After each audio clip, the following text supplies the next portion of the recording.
5, 4, 3, 2, 1.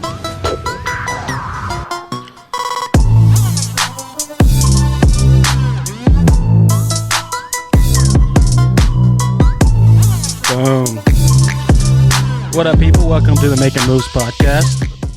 With me, I have a friend, an old acquaintance, I would say. We've known each other decently well for many years now, it seems like. Austin Chilcutt, what's up, man? Man, not too much, man. Good to be here. Yeah, thanks for coming by. I wanted to talk to you today about martial arts. For some reason, it's been on my mind a lot more lately. I know I came to some classes with you at your gym a few months ago, and then money situation, I'm waiting until I get right, but I'm going to come back. It's pretty cool. Yeah, man. But you teach the kids classes there, right? Yes. This is at Chilcutt's MMA? Yeah, I also teach adults as well. But kids is, I've been doing that, teaching the kids classes since I was about 17, so okay. On and off, yeah. Cool. I remember I was in Chattanooga. This was like 5 years ago at least, and you came by to visit some mutual friends of ours, and we were at a bar, and you're just being you, being nice and cool, and just literally minding your own business, and I saw some dudes come up and just try to start a fight with you. Do you remember this at all? I think so. Yeah? You don't remember? Yeah, I think so. I believe I do. I think the fight, yeah, I believe that went down. Did it? But it was something to do with the buddy of mine. And really? Yeah, and in the bathroom later or something, you know. Huh. And I wasn't a part of it. Yeah. But yeah. But I literally was like, oh, Chilcutt's here. What's up, man? And then next thing I know, I just see, something going on. I'm like, yo. And then my buddy, other people who kind of knew who you were from Memphis, they were like, you don't want to fuck with Chilcutt. They were saying that. And I was like, yo, stop. He's literally trying to calm it down. Trying to diffuse the situation. Gosh, that's funny. Well, I thought that you did diffuse it. I didn't even realize that. But Yeah. that Sometimes you say that, then it just adds fuel to the flame. Well, you were literally like calming the guy down. That's what I saw. But, yeah. But that happens sometimes. But sometimes you can't avoid it. But I guess that's kind of what I want to talk to you today about, was because sometimes conflict is necessary. And so your name, your family, the Chilcutts, y'all are known kind of, at least around Memphis, I know for sure. Like my dad knows your dad, knows his name at least. Like if I mention, your family name, then my dad's like, oh yeah, there's something about them fighting. He don't really know anything about martial arts, but he did that. And so, but I was wanting to talk to you today about, because when I came by, I saw. I guess I came a little bit early, and you were teaching the kids class before the adult class, and I saw it was so neat to see the discipline and to see all these young kids. What's the age range that you're teaching? Typically, from anywhere from 5 to 14. 5 to 14? Yeah, normally when they're like 14, they just go ahead and go to the adult class. Okay. 5 years old. Sometimes we'll take them at 3 and 4, but I personally, I'd rather it be about 5. Yeah. But well, they I remember seeing like 9-year-olds, and they're doing the moves like very well, and they're executing them. At least for their age. And then what I liked is I saw girls like executing literal flips and shit on the guys, and I was like, good. Like they're learning that's what Jiu Jitsu is, right? It's just it's learning how to leverage into technique, and it's not about size. That's not all that matters in it. So. Oh, absolutely not. No, not in jiu-jitsu. And sometimes those girls listen better than the boys at that age. At that age, Yeah. I know I didn't listen at that age. That's for sure. Yeah. But well, that goes into a lot of the things that I want to kind of bring attention to is male development, like for young boys and for adolescent young men, because there's not a lot of attention that goes on there. A lot of the rituals that the historical rituals, turning a boy to a man, or just like training young guys to learn how to integrate their aggression, how to be calm, and how the male psyche, how to develop that in a proper way. Yeah. And so that's what that's why I really like to see young people getting involved in that, because it's a way to channel their aggression and be able to be balanced in their life, it seems like. Absolutely. I couldn't agree more. Yeah. I asked you to send me a quote. Let's see. And this is from Bruce Lee, right? Yes. Honestly expressing yourself. It's very difficult to do. It's easy for me to put on a show and be cocky and be flooded with a cocky feeling and then feel like pretty cool. or I can make all kind of phony things. You see what I mean? Blinded by it, or I can show you some really fancy movement. But to express oneself honestly, not lying to oneself, now that, my friend, is very hard to do. Huh, by Bruce Lee. Yeah, Huh. yeah. There was a lot of Bruce Lee quotes Uh-huh. that I like, and that one doesn't necessarily sound the most graceful either. But I really like what he says about expressing yourself honestly, and that is difficult to do, especially as a martial artist. Mm-hmm. As it relates to martial arts, it's we have a lot of examples to mimic in martial arts. Mm-hmm. Even the way we learn it starts off as mimicking another person. Often, my students would mimic what I'm doing, right? And so once you get the fundamentals down, then it becomes your own flow, right? So yeah, you're gonna have to get those basic fundamentals and whatever martial arts that you're practicing. Yeah. But then to express it honestly, right? So it is a hard thing to do. It's a lot of practice there, and so that one just stood out to me. Well, what do you mean by honestly? Like in regards to the art form itself? Like if you when I say honestly, I mean like you're gonna do a move. Say you do a jab cross. You did it in class 100 times, Mm-hmm. But like you can mimic that jab cross the way you were taught. But to do it honestly is to do it at your honest pace, your honest To integrate it fluidity. into your actual way of doing things. Okay. As it goes from your brain to your muscles into the movement, Uh-huh. You want that brain muscle connection to be as fluid, as quick as possible, right? Yeah. I mean, So it's instead of just imitating and doing, to be able to actually integrate it into your natural movement is what you're talking about. Yeah, as you're sparring, as you're shadow boxing or and that helps out you a lot now, because the best way to learn is to teach, and so for you teaching that's probably what's in you a lot, because you're learning how you have to actually honestly do it. That's very true. For other people to learn. Yeah, when I sometimes I go to teach something and then I forget that I knew something, Yeah. I'm like, oh, and you got to break it down Barney style for them. Absolutely. It's interesting. Let me see what I got here. But there's so much. I read a lot of like psychology stuff, and I read a lot, and I keep up with a lot of the culture.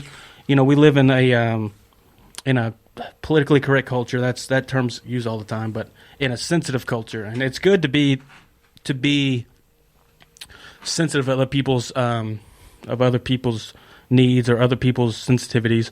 But it's also good to be able to teach people confidence and assertiveness. Absolutely. And so, like, when I see, if you have a society that dumbs itself down to where nobody has anything wrong with anything, that you don't have anything at all. And so, like, what I'm seeing is that it's good to be teaching people assertiveness when it comes to everything from, like that's a big part of when you're training women how to negotiate their salary. When you're trying to get them to be able to push back and say, no, I'm worth a little bit more, because a lot of them aren't taught that necessarily growing up. Nowadays it's more common, but at first there was people that really had to train on that to be able to feel comfortable doing that. And especially now with like bullying, for instance, I see that with kids. This video, I brought this one up. This is that Keaton video, right? You remember that? Yeah. Let me see if I got this right here. Boom. See if I can get this playing. So this is that. When was this? This kid from Knoxville. This is 2017. Just out of curiosity, why do they bully? What's the point of it? Why do you find joy in taking innocent people and finding a way to be mean to them? It's not okay. What do they say to you? They make fun of my nose. They call me ugly. They say I have no friends. What'd they do to you at lunch? Poured milk on me and put a hand down my clothes. Threw bread at me. Is it just you? Yep. Or is it other kids too that feel that way? Say it's other kids too. How's that make you feel? I don't like that they do it to me, and I for sure don't like that they do it to other people, because it's not okay. People that are different don't need to be criticized about it, because it's not their fault. But if you are made fun of, just don't let it bother you. Just stay strong, I guess. So, yeah, that's a heart-wrenching video, and obviously that pulls on everybody's heartstrings. And the reaction that came out, because this is it's so emotional that it's so easy to want to send love that kid's way. And so it went viral, and everybody, all these celebrities were tweeting at him. You had people offering him to bring him to basketball games and to go to do this cool thing, go to Disney World, whatever it was. But you saw a lot of celebrities. I noticed a lot of them were sending love, and they were saying, "You're good the way you are," and don't be down on yourself, which is good. Yeah. But once all that goes away, I mean, what's that kid up to now? And if he might still be getting bullied, and those celebrities aren't going to come back, right? Yeah. The way I look at that is, I would love to have a kid like that in my class, and I've had the opportunity to help and instruct kids like that, that were bullied. We've got a few really awesome emails and letters from parents and thanking us over the years, and that's one of the most rewarding things, Yeah, like what? That Like you could get, like a kid was being bullied, stood up for himself, and it stopped. You know what I mean? And so, I mean, with a kid like that, yeah, they just need some confidence, and because you can't change human condition. Yeah. So you can't change how other people are going to act. Oh, well, Joe Rogan said that even put the bullies in the class, because you give them Absolutely. Because Humbled. bullying is an emotional thing. It's about something's not right emotionally. Absolutely. And so you bring them to a place that gives them a way to control themselves and to climb up the hierarchy. Then sure, they could still be a bully, but once they see them once they get their ass kicked, they're gonna go, oh wow, I want some more of that. Because I've had some kids like that too. Yeah. And then I've had some kids in my class, kind of bully the other kids, and those are the ones you got to correct. Yeah. So. But I mean, but do they react to that? Like, is it? Oh yeah, I mean, well, if I see him bullying some other kids, or had one kid, he was a bigger kid, bigger than most of the kids, and man, he was just, he's bullying them, and I said, all right, finally, it was Jiu Jitsu, kids Jiu Jitsu, and I said, all right, come roll with me. Not gonna be mean to the kid, but Yeah. I'm just gonna play with them, and no, he's not that tough. Yeah. For 3 minutes, you know what I mean? Yeah. And sometimes that does the trick, and so that's the great thing about the martial arts is, man, it gives you all this confidence. It also humbles you, lets you know you're human. Yeah. And so. Well, and I think it's so opening to be able to go, oh wow, I'm welcome here to be aggressive, to be violent, and to be able to be forthright. It's encouraged. Yeah. And that gives them a place to get that out, so they don't have to go to school and find a way to exert their dominance. Yeah. Like that's what I'd like to see, and just be able to give. It seems like there is a culture of trying to suppress masculine behaviors as far as physical aggressiveness. 100%. Yeah. Yeah, 100%. And so I'm saying that a lot and so I have friends who are teachers, and I don't know what their exact opinions are, but I do know that if you got boys running around class and they have all this extra energy, that's one thing. Yeah. Have them go play a sport to get that energy out. But two, if you see in them, the rough and tumble play kind of thing, being physical with each other and being almost, kind of violent, that's, if it done correctly, it's a good thing, Yeah, absolutely. That's in our nature. We got testosterone, Yeah. Yeah, that suppressing that is just, it's having a really negative effect on young men, in my opinion. And it has been, they've been suppressing it in the education system for a long time, in my opinion. And then Big Pharma went ahead and said, well, they got all this extra energy, and they put disorders to it, and so on and so forth. Well, and some of those, I know some of those are real. Well, I mean, I know that they are real. They're just, a lot of them are overprescribed. They're saying that at least... That's what I mean. Yeah, they're saying that at least 20% of ADHD prescriptions for young boys is a misdiagnosis. Oh, yeah. So that's 20% of boys just sitting there medicated up.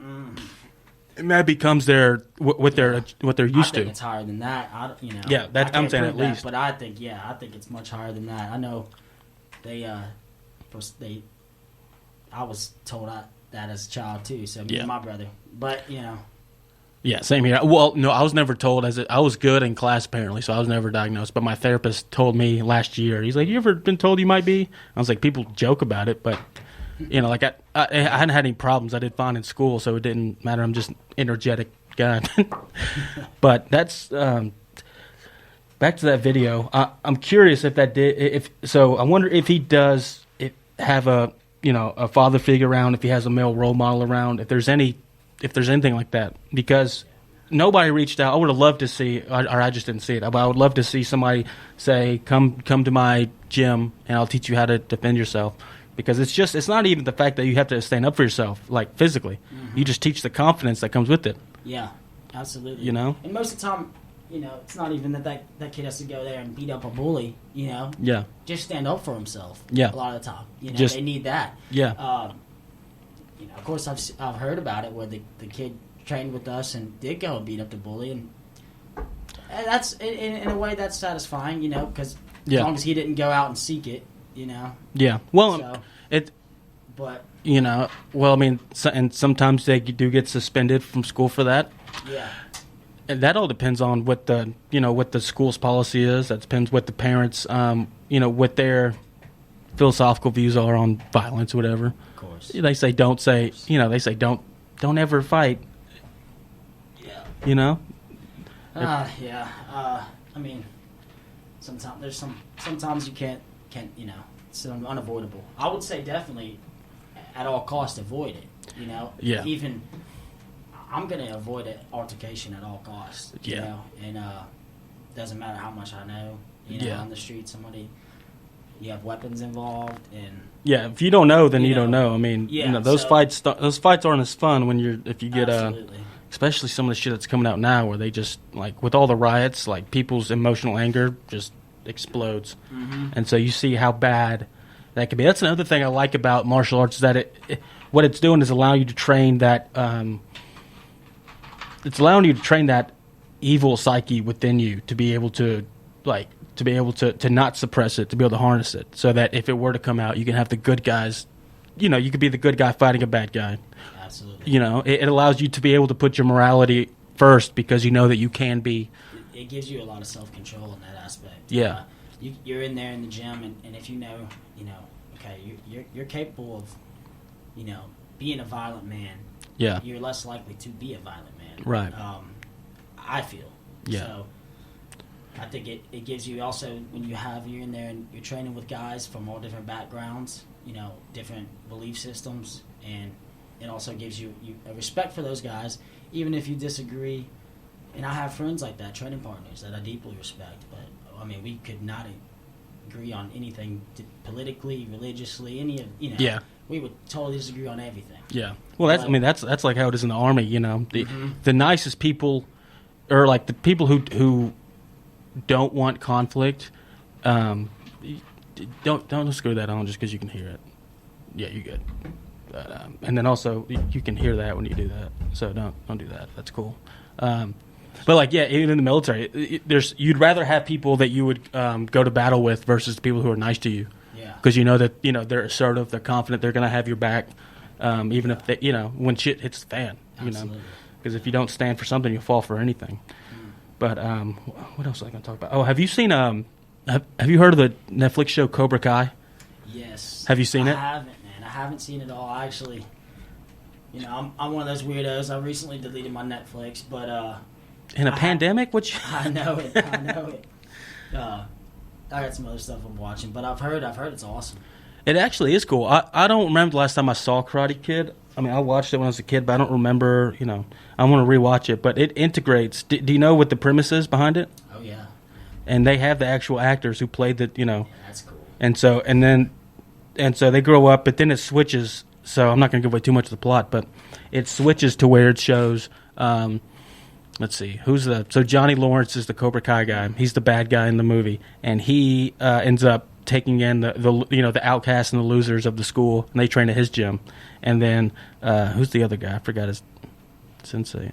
The good guy, he ends up training Johnny Lawrence's son, his son that he has outcast, that he's not cool with anymore. And so there's going to be, and I've only watched a few episodes, but there's going to be a battle, and it switches back and forth the different, it'll go back and show scenes from the movie, like the certain fight scenes or something, and then it goes in, and it was very interesting to see how, they make a storyline out of that, and also it's so true, Cobra Kai, karate, that's just, all the fight scenes are just perfect. No, I love watching, like, Hollywood, like, make a fight scene, and, like, do you do that? Do you watch movies and you go, that's not correct at all? Very few movies do in my life that's realistic, Are there any that do? Have you seen any that? There's a lot of them nowadays are getting into some pretty good, obviously the choreographers are doing a great job. They're adding in a lot of jiu-jitsu, judo, the John Wick movies are pretty good. I mean, some of it's not real. Some of it's, some of it's still fake Hollywood, but a lot of it is real. And you probably know Keanu does train in real life. Yeah, he's the Messiah. He's crazy. Yeah, I'm a big Keanu Reeves fan. Well, his name was Mr. Anderson, so I'll take credit. He, and his philosophy is pretty cool too. Like his life philosophy. Yeah, I respect that, man. Yeah, he doesn't invite. He tries to stay away from the press, and he doesn't like to cause any trouble, like like publicly. It's interesting. He's an odd guy. He also doesn't when he takes pictures with women. He doesn't touch them at all. Yeah. He does one of these maneuvers. I think he's a smart guy. He's a wise guy. That's wise long term for sure. People were making fun of him, but people were making fun of Mike Pence for not ever having, like, being alone in a room with the woman without his wife present. People were making fun of that, and then things started coming out, and people started saying, you shouldn't, like, men shouldn't be in a room without another person present. And then we were like, that's what he was saying. Yeah, those relations are going crazy. Yeah, you can't make fun. I feel that, those are his moral values. He should be allowed to have those. Well, right? yeah, I don't think you're targeting a certain group. You're targeting women for saying, I want my wife present. Well, it's just a safety thing. That's what most professionals, they do that. Like a lot of professors at my school, I noticed that they would keep the door open, and it's just a comfort thing and all that stuff. Oh, yeah. So do you have you been? You've had a few fights under your belt, right? A few, yeah. I think I saw one on YouTube. You took out. I mean, you won in like a minute and a half or something. It seemed like. Yeah, it's been a few years since that one. How many fights have you had? Only two. Two. Yeah. And what did? I won both of them. I was young. It's been some years, man. Yeah, that was like 2013. Yeah. You were like 18. 6 years ago. Right? Wow. Yeah. I was actually going to get back in there before all this Corona stuff happened. I had a fight lined up, and guy backed out, and then I had another one, and then Corona hit. Really? So, yeah, and then, so I plan to make my return as soon as possible, hopefully by the end of before 2020 ends. Really? Are they doing possible. Are they doing fights?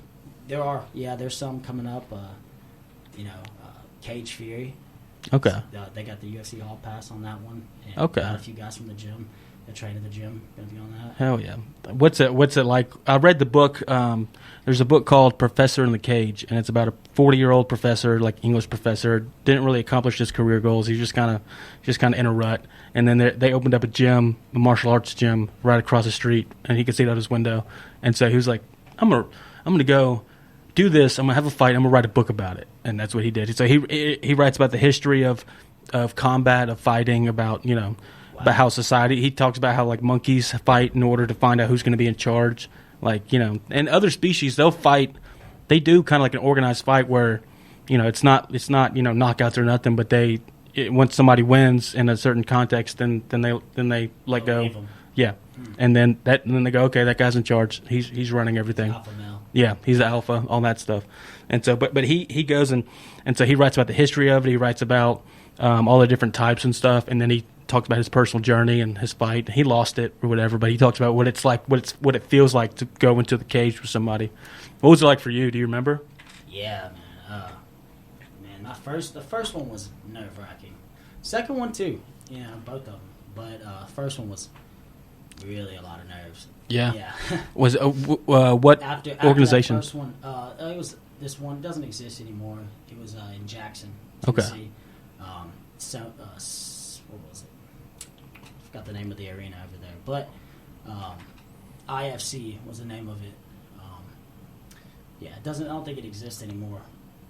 But yeah, man, very nerve wracking. When I got out of there, that first one, I had that huge adrenaline dump. So. What do you? Yeah. Oh, like your adrenaline builds up so high. Yeah. That you're gonna have an adrenaline dump. Like, as you talking about after or during the fight?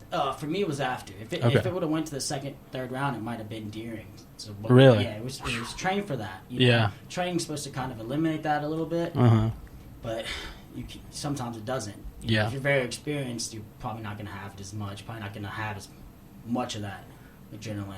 And then you know how to manage it better. Yeah. Well, when I work out, I put on music that like when I go on a run, I put on music that I would use as like my entrance music. Like I put on like loud, like I watched WWE way too much as a kid, so I've just had that vision in my head of like what it would be if I was on like a WWE stage coming down. But and so I have like some crunk music. It's like loud as shit.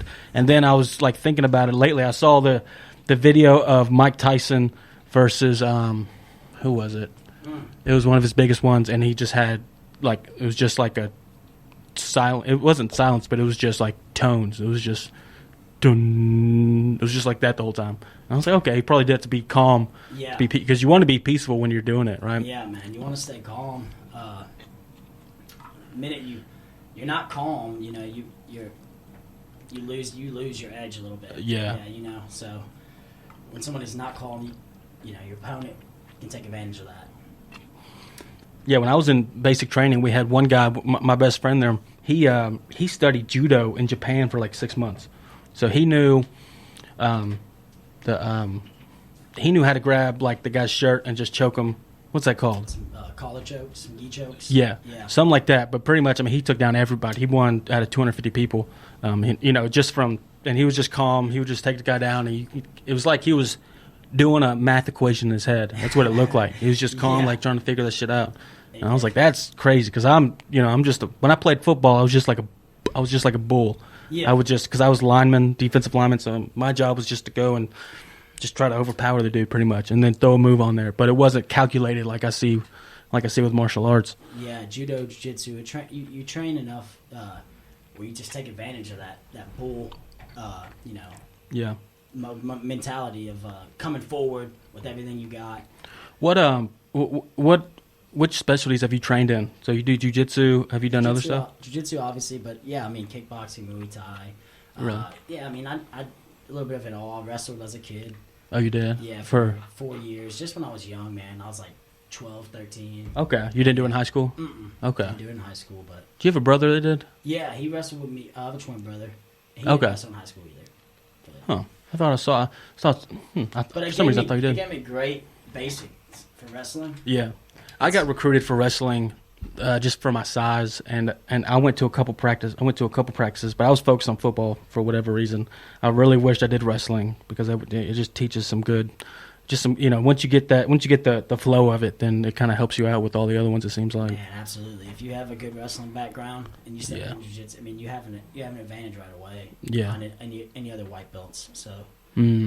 I did taekwondo as a kid, and although taekwondo now is like not a combative martial art, I mean, it's not, taekwondo people don't win MMA, right? Like in not those typically, but there's some guys, karate that had a traditional karate background or taekwondo background and took it a long way. Raymond Daniels, he had a heavy taekwondo background, did a lot of tournaments in that circuit, and he went and fought in Bellator a lot.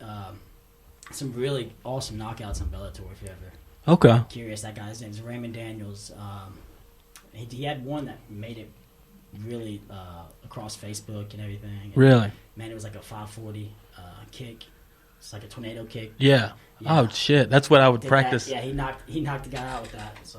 Oh, I thought that was we did. I was like actually very good. I was a really fat kid, but so imagine just like a really fat 10-year-old that could just jump into the splits.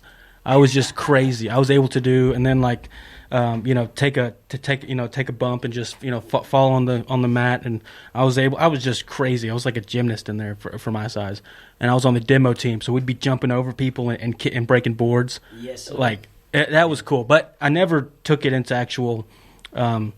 Like combat, like I won a lot of tournaments. Like you're all padded up and you just get points for the actual hit. But like I never actually integrated it into actual fighting or anything. I mean, I've never been in a sober fight to my knowledge.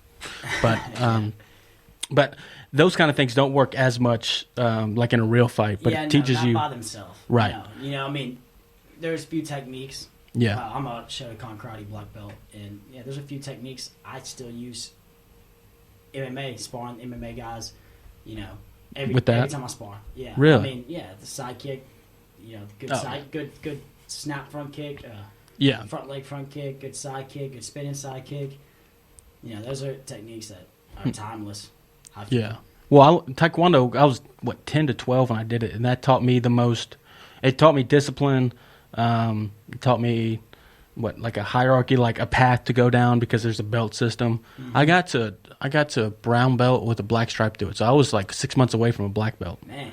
Yeah, and then I started playing football. But I mean, it was really cool to be involved in something like that. And from the people that I've talked to, it's like once you get a taste of it, if you're searching for something like that, and then you get a taste of it, then you just get addicted to it, and you just can't stop. And then that's why the tap out bros, like the MMA bros from like 10 years ago, they're always practicing moves and shit, and they're.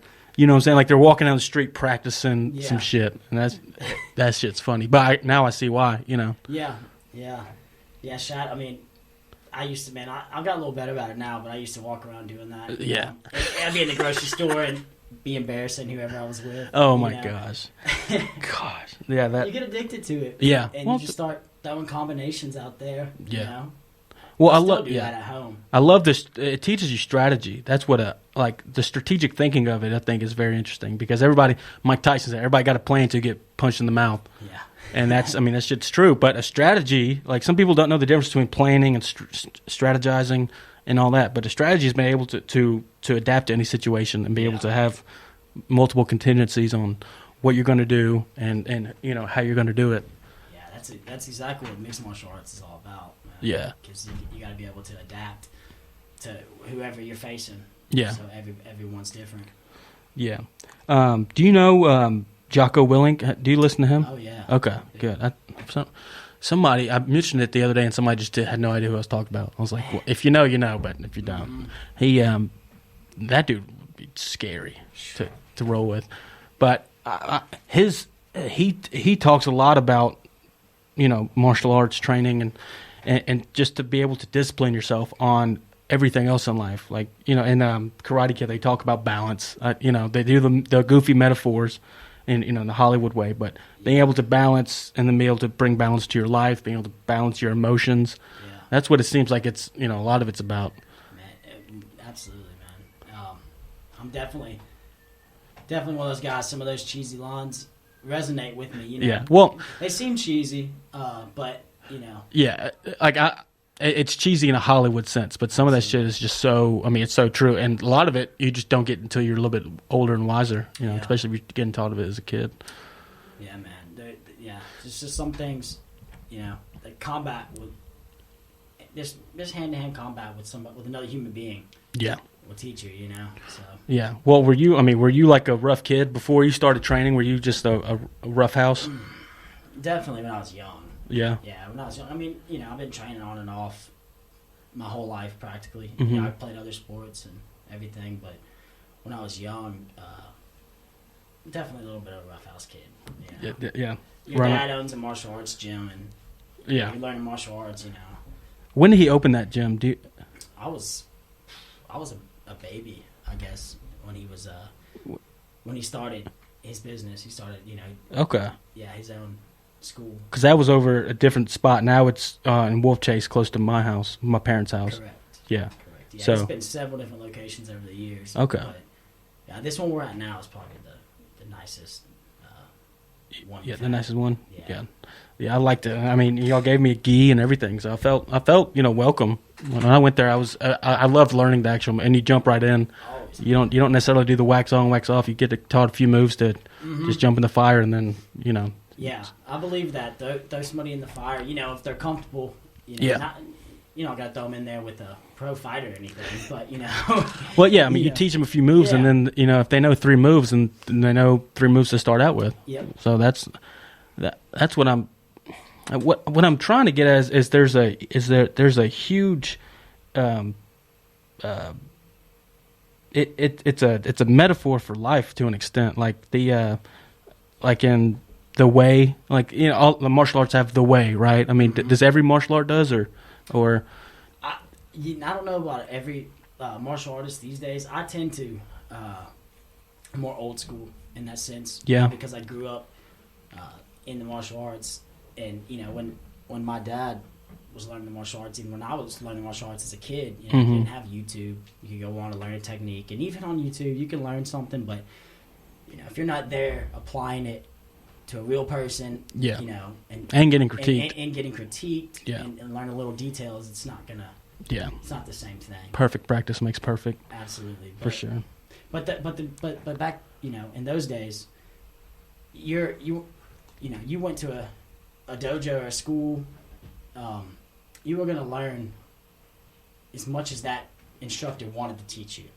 Yeah. You know what I mean? So you had to be hungry for that knowledge. Yeah. You had to. if they didn't want to show you, they probably had some stuff up their sleeves they just weren't gonna show you. Yeah. Yeah. So it's just weird how it's changed so much. Now everything's open, and Yeah, that all is the true. techniques are on YouTube. Jiu Jitsu, you got so many different channels you could look to. Yeah. World champions and stuff. That, Yeah. And a lot of people, they know the theory and they know the moves, but they don't practice it. Like, I'll be watching fights Yeah. with people, and they're like, "Oh, he should have done this." I'm like, And you never been in that position. You don't know. It's a little Right. harder than "Yeah, it looks. yeah." I don't unless I'm an expert in something. I don't like critiquing. Like somebody as a person for what they do. Yeah. He's not good because of this. Well, you can't do it. So I don't. I mean, they critique. I'm with you people on that. critique that. Yeah. Yeah. Yeah. What was I going to say? How many? When you have kids come in, are they? Is it more like daycare at first, or are the kids like really intrigued by it, like when they first come in? Different. Yeah. Every kid's different because some of them it is like daycare at first, right? And they need the discipline. Mm-hmm. They need that right away. You're gonna have to get on them, and you're gonna have to get them. And a lot of times they'll come in. They may be like that, and then they'll see the other kids, in the structure of the class. Yeah. And they'll jump into that. They adapt to it. Yeah, and sometimes it takes longer. Mm-hmm. But it's sometimes rewarding when a kid's not, when he's a little wild or she's a little wild at first, not Yeah. listening, and then they end up doing really good. Yeah. Do they look up to you a lot? Like, do they come to you with news and whatnot? Yeah, man, that's a very rewarding Yeah. part of teaching kids. I love it and hate it because Yeah. kids will. It's hard enough to keep kids' attention for 30, 45 minutes, Oh, yeah. or to teach them something. Mm-hmm. Well, when I was in college, I was a Big Brother in the Big Brothers Big Sisters program, and I had a. This is where I got really intrigued by a lot of this stuff because I was a mentor to a 10-year-old boy. His father went in his life, and he was a kind of a troublemaker, but he was a good kid at heart. That's what I was told. And then so I'm with him, and everything's cool. And then the principal pulls me aside one day, and she says, "Hey, Kyle, I want to let you know, your little bro, he is exhibiting behaviors that my former student, who is now who was just killed recently because he was the drug kingpin in Chattanooga. He was on house arrest, broke out, and then went around to try to get somebody, and then it ended up in a shooting spree.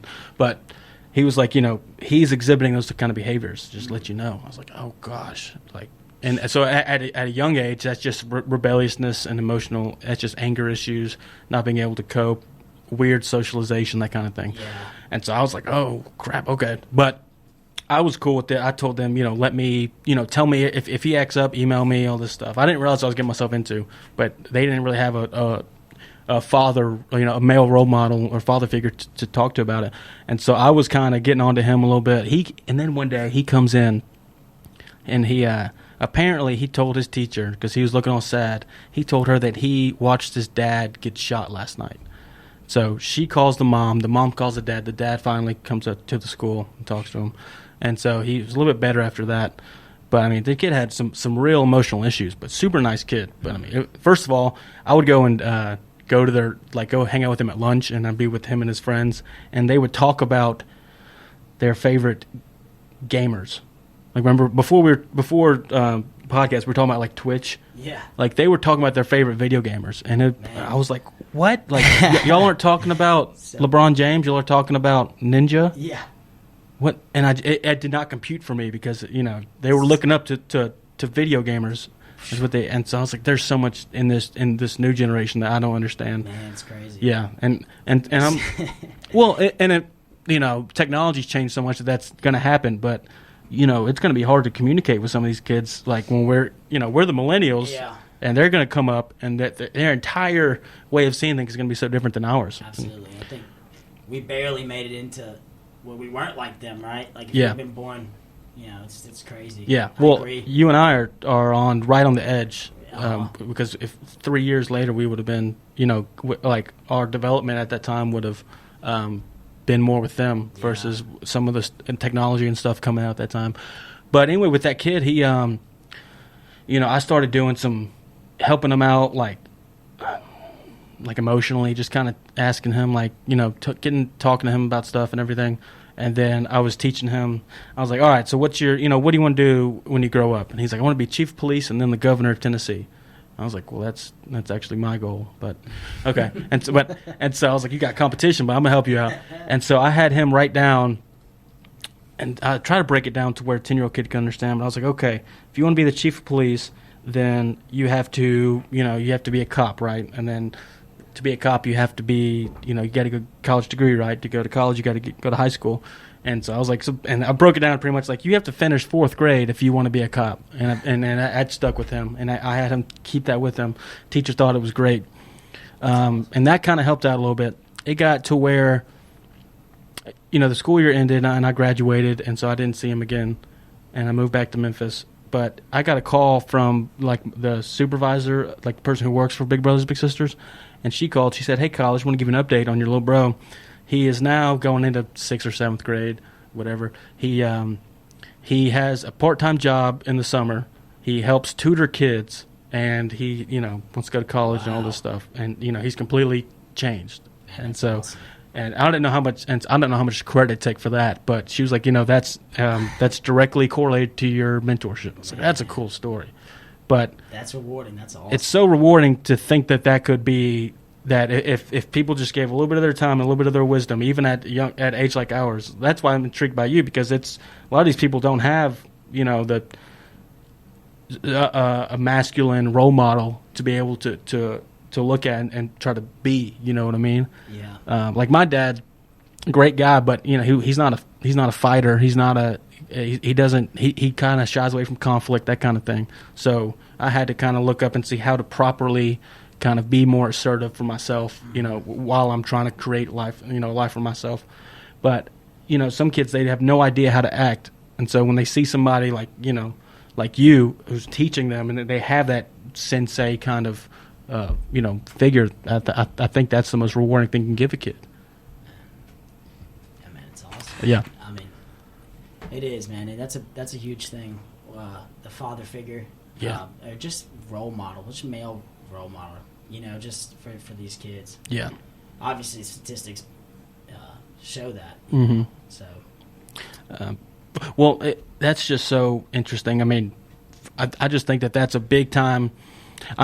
It's big time for young boys. Like for young girls, I think martial arts is great for young girls because it teaches them how to have confidence physically as far as, how to protect themselves, how to do self-defense.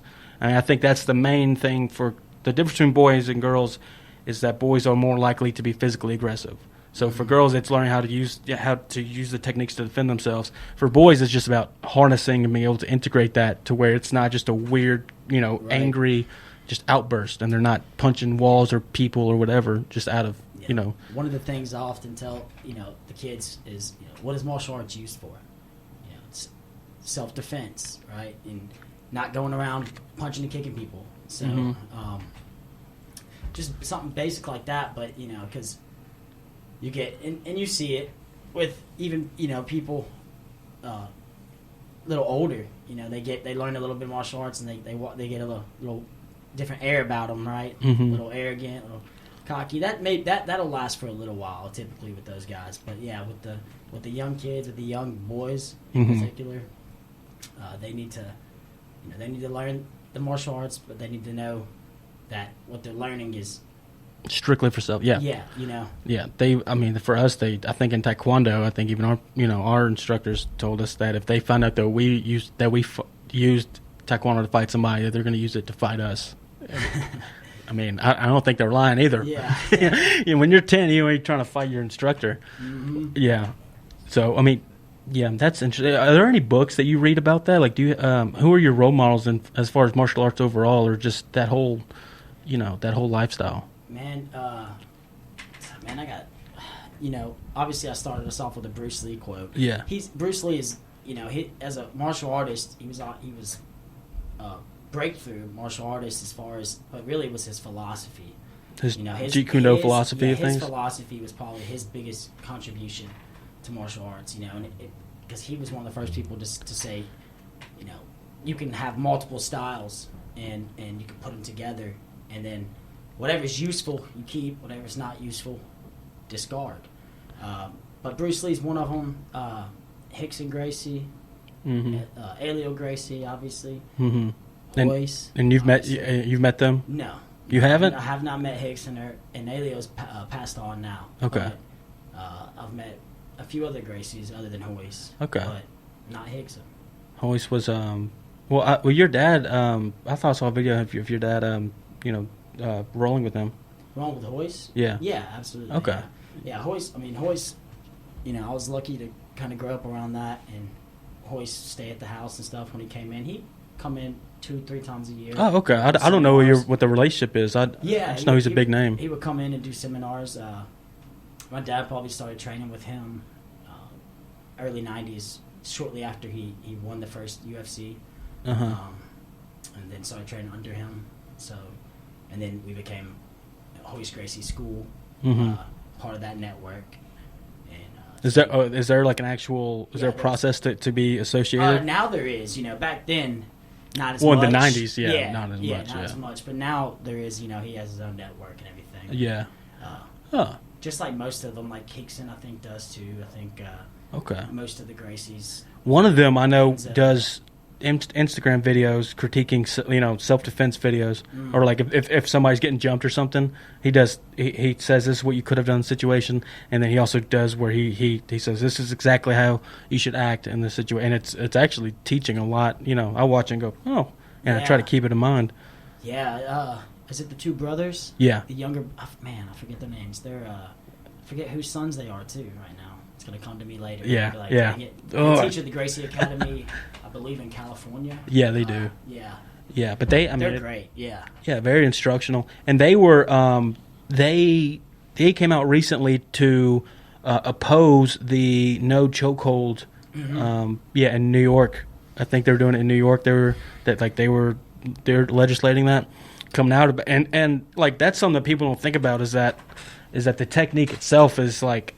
You say, okay, we don't want people getting choked to death, and then so you ban a certain if you were to ban certain moves or certain ways of trying to yourself adequately. Do what? You wouldn't be able to defend yourself adequately. Right, or it would just make it worse. You know, you say you ban a rear naked choke, and you got to ban the guillotine. And you got to I think every officer should be trained. should do some jiu-jitsu, should do some martial arts training. Yeah.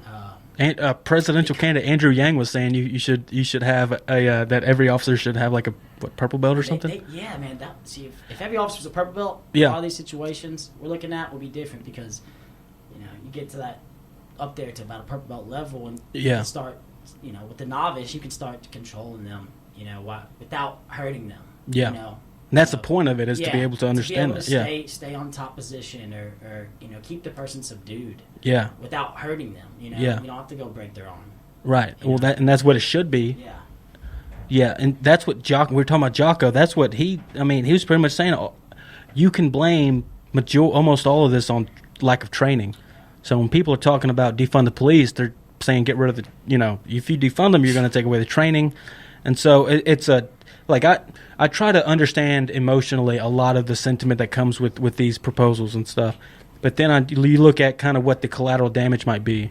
And especially for that's not going to be good. You're going to have the people the stereotype that you are trying to go against, which is the power, the people who are trying to get power. Maybe they were bullies back in the day, or they were bullied and they're trying to get, they want to hide behind a badge.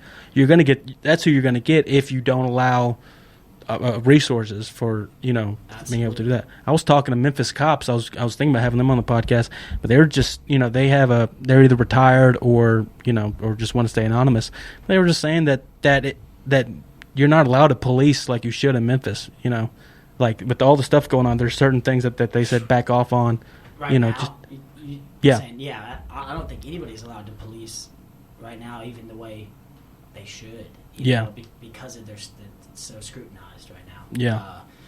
I mean, they're scared to do their job. Yeah. When you have them scared to do their job, then I had a buddy who was a cop, and right when the quarantine hit, he's like, I don't want to say this, but now's the best time to go commit some crime. Just get your crime in. He's like, if you go rob something, because the cops, they're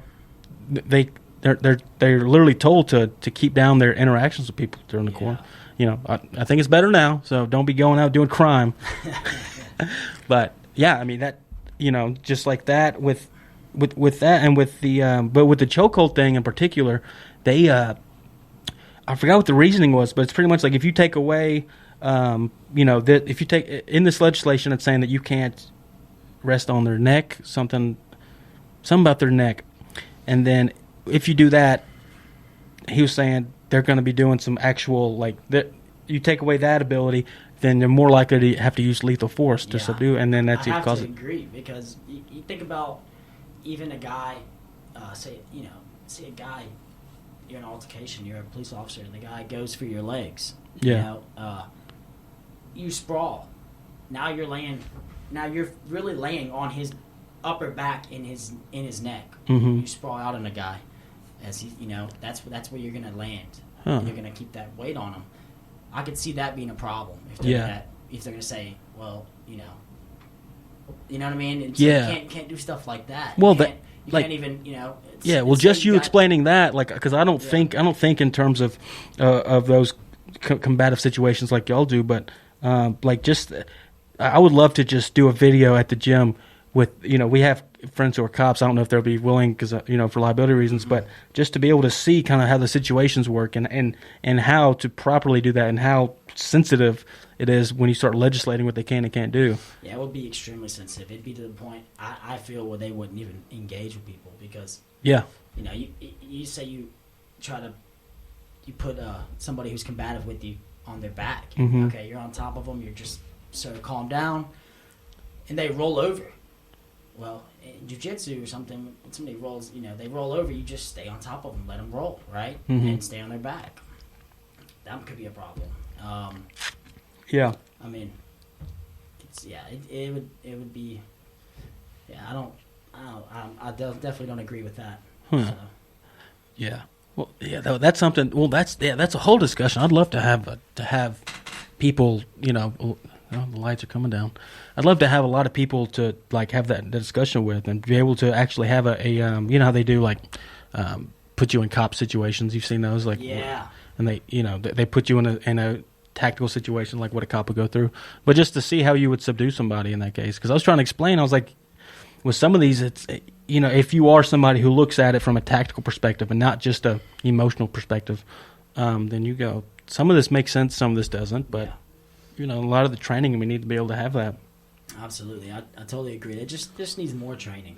Yeah. You know, more training. If you get these guys, these officers in there, with a, man, say every precinct should have like jiu-jitsu instructor, you know, or just a martial arts instructor.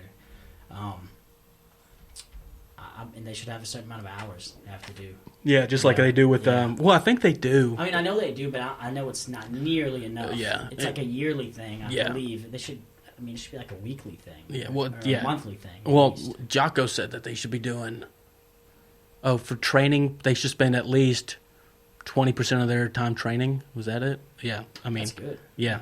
Like, and that's not just, you know, hand-to-hand combat, but, you know, all the other stuff. Everything else. But they, even in the Army, they don't, like, we learned combatives. Like, you know, we spent one day a week on it for a few hours and barely enough time to learn any actual moves. You just practice it and hope that you're doing it right. Right. So I hope that, you know, I don't remember what I took away from it as much as, you know, the people who had experience with training, you know, they were the ones that were succeeding in that. Yeah. But yeah, they should be doing that and be doing live situations. Yeah. You know, live where guys resisting arrest. And is there a way to train online? Like, you know, right now everybody's kind of converting to trying to do things online, working online and social, and, you know, Zooming to hang out with people and stuff. Is there, you know, the perfect practice makes perfect idea? Does that, should you not be trying to learn by yourself through the YouTube videos and things like that? I mean, definitely can learn by yourself certain things. I mean, sure, you can learn certain things, but, you know, even me, I'm like, there's some stuff like you can't drill by yourself. You can't apply certain choke holds or, you know, locks to an invisible person. But there are certain things you can do. I mean, you can practice, you know, shrimping. You can practice, you know, a lot of different things you could do by yourself that I do as warm-ups a lot of times. Okay. You know, just to help yourself improve. But you got to get some actual time on the mats to really get good or get... Yeah, I'm just trying. I mean, some people. I'm trying to convince people that they should go out and do it too. But some people, just for health reasons, it's still weird because the Corona stuff going on. We were doing online classes for a while there. It's only so much you can do. So I learned firsthand, you know, how limited you are online classes. Obviously, you could do some kickboxing, some Muay Thai stuff, shadowing. Yeah. You know, well, how would that go? Like, how would y'all do online? Just like, would y'all just do theory or something? We had a